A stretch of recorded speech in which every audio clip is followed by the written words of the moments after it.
नमस्कार, रोजाना खबर में आप सभी का हार्दिक स्वागत है। चुनावी संग्राम के बीच जहां रोजाना खबर उम्मीदवारों के पल पल की खबरें आपको दे रहा है, वहीं मतदान का प्रतिशत बढ़े इसके लिए भी रोजाना खबर तत्पर है। रोजाना खबर मतदाता जागरूकता अभियान के तहत आज हम आ गए हैं हार्वर्ड स्कूल साकेत में, जहां पर डॉक्टर उपासना वर्मा प्रिंसिपल से हमने जानना चाहा कि महिलाएं मतदान करने में क्यों पीछे रहती हैं। शहरी महिलाएं छुट्टी वाले दिन, मतदान वाले दिन अपना काम निपटाना पसंद करती हैं, मतदान की तरफ ध्यान नहीं देती। इसी कड़ी में रोजाना खबर का मतदाता जागरूकता अभियान के तहत खासकर आधी आबादी को जागरूक करने के लिए हमने स्कूल के प्रिंसिपल डॉक्टर उपासना वर्मा से खास बातचीत की।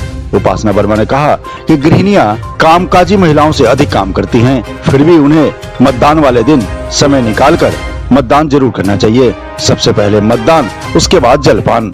जी हाँ, तो आइए सुनते हैं हार्वर्ड स्कूल साकेत के प्रिंसिपल डॉक्टर उपासना वर्मा ने आधी आबादी को मतदान के लिए कैसे प्रेरित किया, उन्होंने क्या कहा कि महिलाएं जागरूक हो सकें। डॉक्टर उपासना वर्मा खुद भी एक महिला है, लिहाजा वो जानती हैं कि महिलाएं घरेलू कामकाज में कितनी व्यस्त रहती हैं। लिहाजा उन्होंने साफ तौर पर कहा कि मतदान वाले दिन महिलाएं जब अपने मताधिकार का प्रयोग करेंगी तो उनके हिसाब से चुनी हुई सरकार उनके सभी मापदंडों पर खरा उतरेगी। महिलाएं अपनी सुरक्षा को लेकर, अपनी शिक्षा को लेकर जागरूक है, लिहाजा मतदान जरूर करें।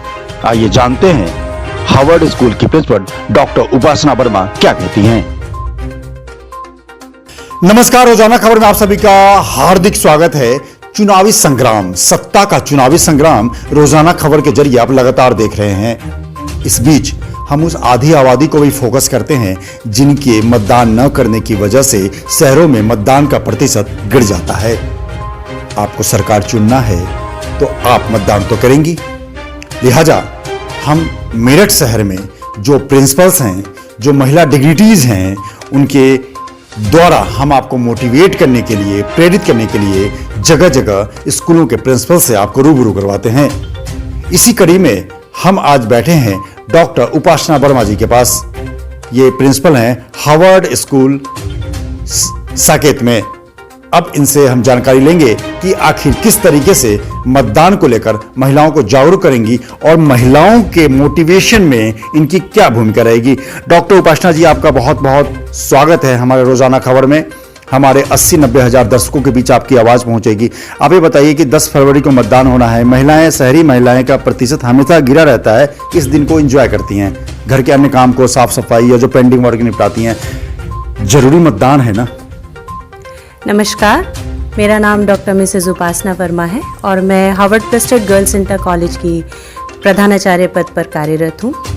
जैसा कि आपने कहा, आधी आबादी, तो जीवन की गाड़ी जैसे 2 पहियों पर चलती है, ऐसे ही देश और सरकार की गाड़ी भी 2 ही पहियों पर चलेगी। एक पहिए पर चलेगी तो यदि केवल पुरुष समाज मतदान करेंगे तो उससे हमारा देश डिसबैलेंस रहेगा, जो कि अक्सर हो ही जाता है। और इसीलिए ये मेरा आह्वान है पूरी लेडीज़ फ्रेटर्निटी से कि आधे समाज से, जो कि हम स्त्रियां संभालती हैं, कि हमें मतदान करना चाहिए, क्योंकि मैं समझती हूँ कि ये एक उत्सव है, एक त्यौहार है। और अगर हम इस त्यौहार को जैसे अन्य त्यौहार की तैयारियां करते हैं, सेलिब्रेशन करते हैं, तो उस त्यौहार को हम जिस जोश और सम्मान के साथ मनाते हैं, वैसे ही हमें, क्योंकि ये हमारे राष्ट्र के लिए एक जज्बा होना चाहिए और इसीलिए हमें मतदान करने जाना ही चाहिए। जिंदगी के काम तो हमेशा चलते रहते हैं, हमारे घरेलू काम भी हमेशा चलते रहते हैं। जितनी भी वर्किंग वुमेन है, जितनी भी घरेलू स्त्रियां हैं, कोई किसी से कम नहीं है।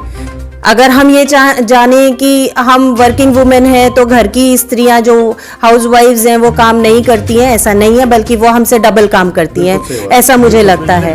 तो उनके पास ऐसा नहीं कि उनके पास कोई समय बहुत सारा है, बट स्टिल हम कम से कम आधा घंटा यानी मतदान केंद्र तक जाना, मतदान देना और उसके बाद वापस आना, तो आपको एक रिलैक्सेशन भी मिल जाएगा। अपने घरेलू कामों से आधे घंटे का ब्रेक लीजिए और मतदान केंद्र तक अवश्य जाइए, ताकि आपका भी एक योगदान देश के, सरकार के निर्माण में हो सके।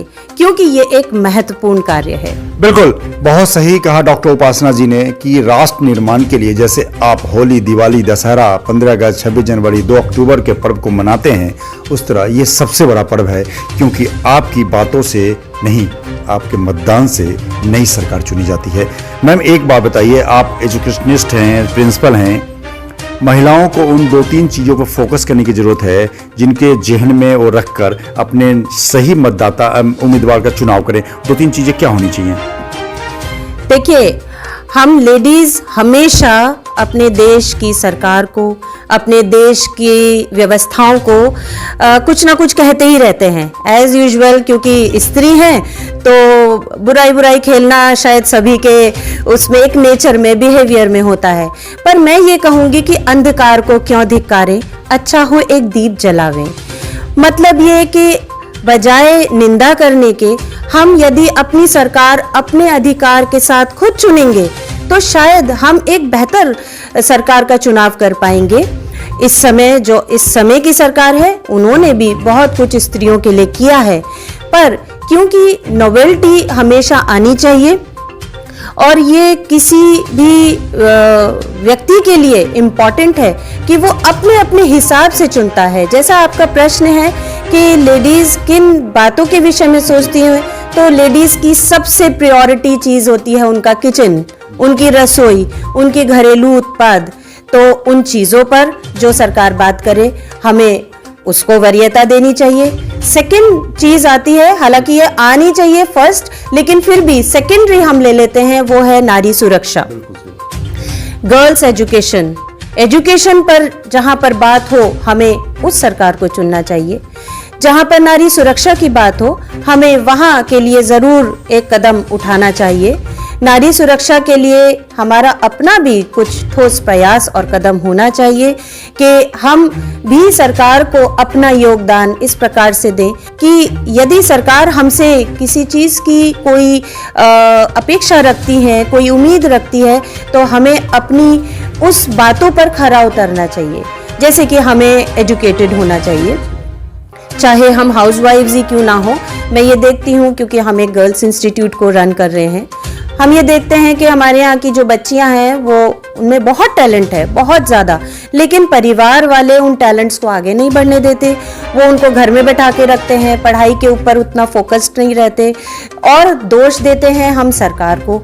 तो इसलिए जो कुछ भी प्लानिंग्स, जो कुछ भी स्ट्रैटेजीज हमारी आगे चलती हैं, आने वाले समय में जो भी सरकार हमारी आती है, हमें ये सोचना होगा कि कौन सी ऐसी सरकार या कौन सा ऐसा व्यक्ति है जो महिलाओं के लिए कार्य करने के लिए बिल्कुल आगे प्रयासरत है।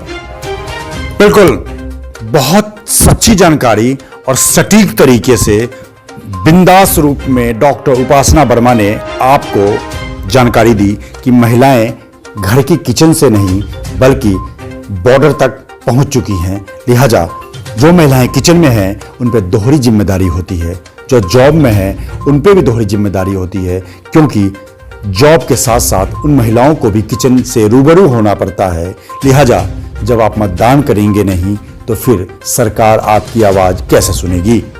बड़ा सवाल यह है कि जिस तरीके से आप सुरक्षा को लेकर, किचन के प्रोडक्ट को लेकर, महंगाई को लेकर घर में डिस्कशन करते हैं, आवाज़ बुलंद करते हैं, तो ज़रूरत है बदलाव की, और बदलाव चाहिए तो बोलना तो पड़ेगा। नमस्कार।